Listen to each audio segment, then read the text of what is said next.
Hey everybody, Lady Liberty Stacker. Today is June 20th, 2019. And it's been a while since I made a video. I've been super busy with just my online reselling business and just a lot of stuff going on in my personal life, so I haven't been around. And I also haven't been buying that much cast iron or silver and other things, but I do have a couple of things to show you. In a future soon to be uploaded video, I have a silver unboxing. And but today I want to show you a couple pieces of cast iron I picked up on the wild. And what you're looking at isn't what I picked up, but I have them here so I can show you the basic differences. I picked up a couple of vintage unmarked cast iron cookware. And this one is an unmarked. They call it the Southern Mystery Skillet. It has examples of Birmingham stove and range with the inset heat ring here and the smaller pour spouts here.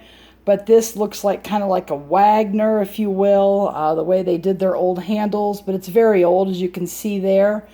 But at any rate, I didn't have another Birmingham stove and range to grab to show you, but I do have one of those that I picked up recently.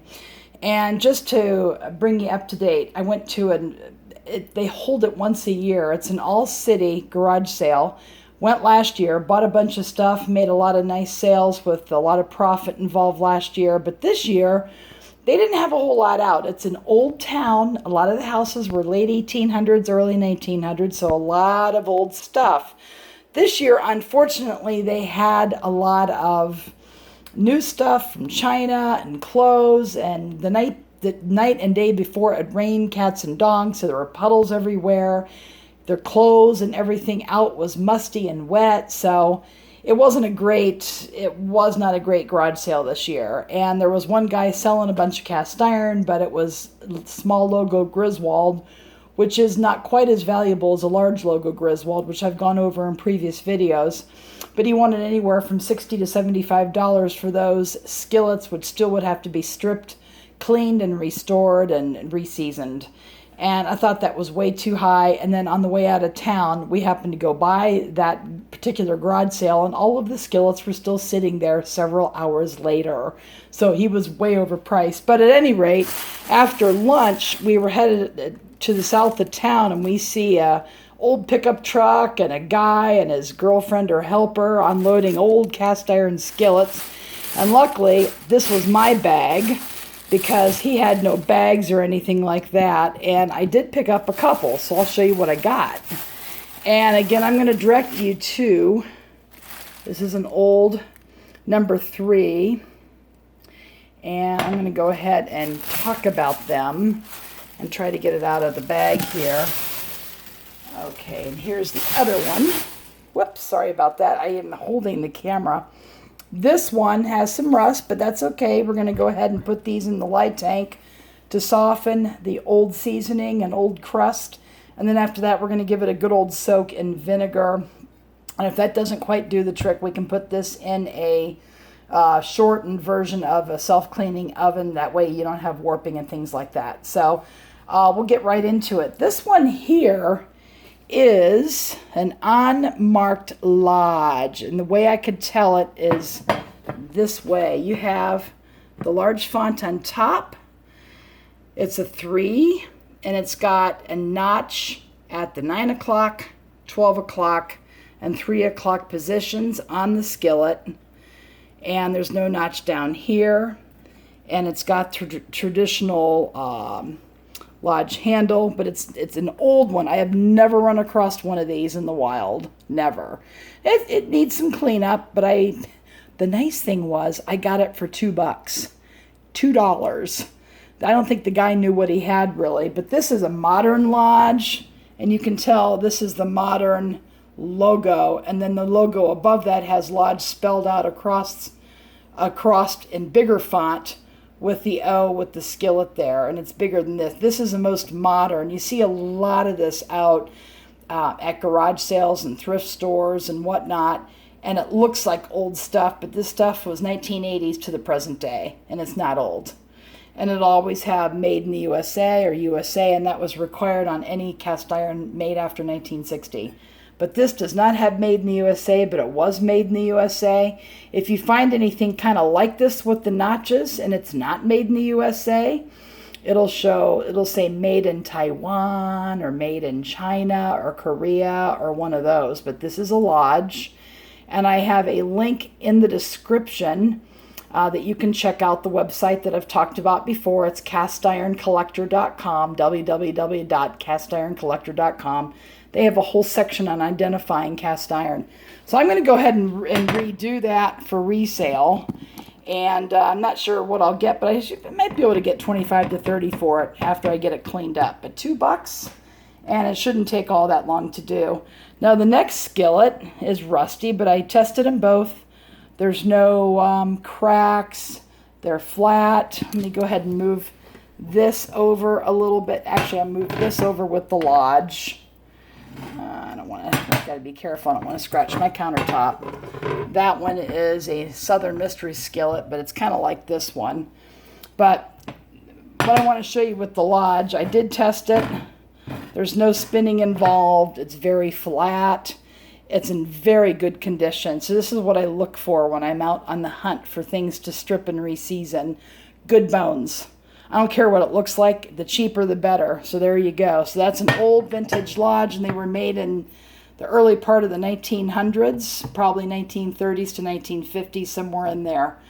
And then here is another nice skillet, and I'm not sure how big this is. I think this is either a 7, and it doesn't spin at all. It's relatively flat. I'm going to set this up, the camera, the tripod up, and we're going to give it the good old ring test. That's kind of what I do when I'm out because I can't give it the spin test.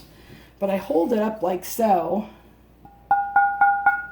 and you can hear that ring. And I also do a credit card, but you can see how crusty it is. And that doesn't really bother me. It will come off.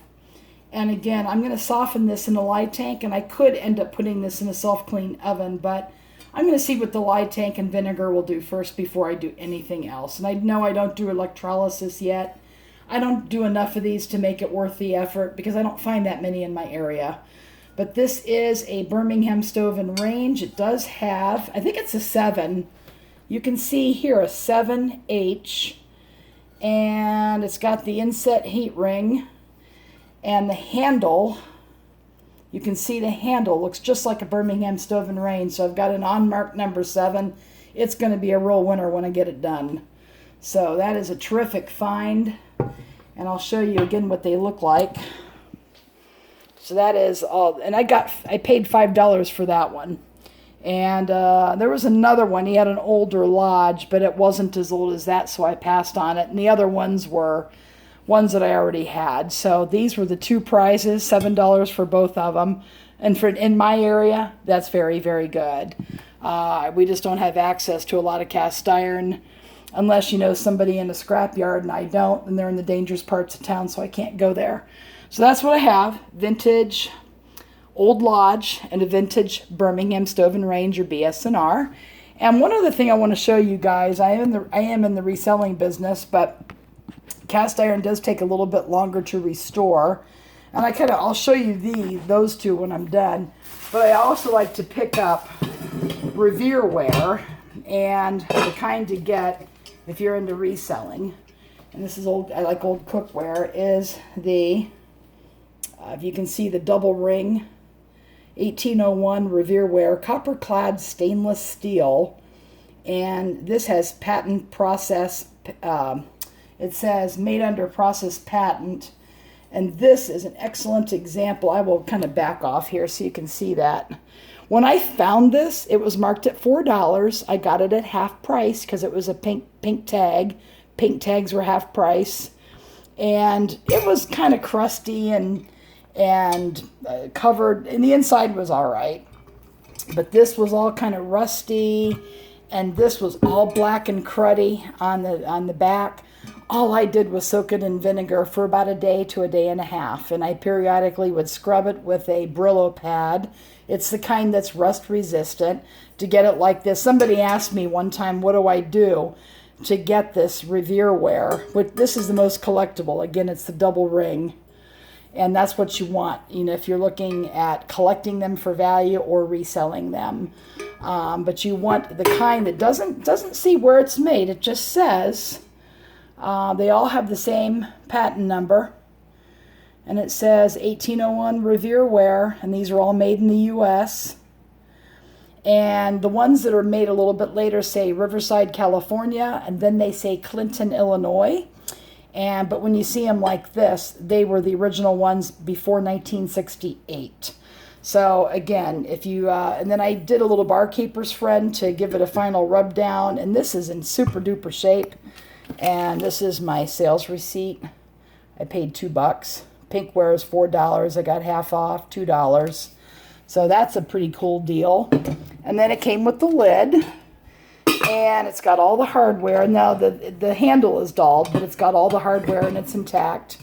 The lid is in really good shape, and it doesn't spin a whole lot. You push the handle, so it's not that warped. A lot of these are kind of warped. So Revere Ware is just really easy to clean, a lot easier than cast iron. I just enjoy doing it all. Anyway, this is video's long enough. I just wanted to kind of show you, again, how to identify the unmarked vintage cast iron, because you're going to find it when you look. But depending on where you are, some areas are better for that than others. Anyway, guys, I will be back after I show you what this looks like after I take it out of the lye and then put it into the vinegar. And then we'll kind of proceed from there. Anyway, thanks for watching. Please rate, comment, and subscribe if you haven't already. Give it a thumb up, leave a comment below, and go make it a great day. Thanks for watching.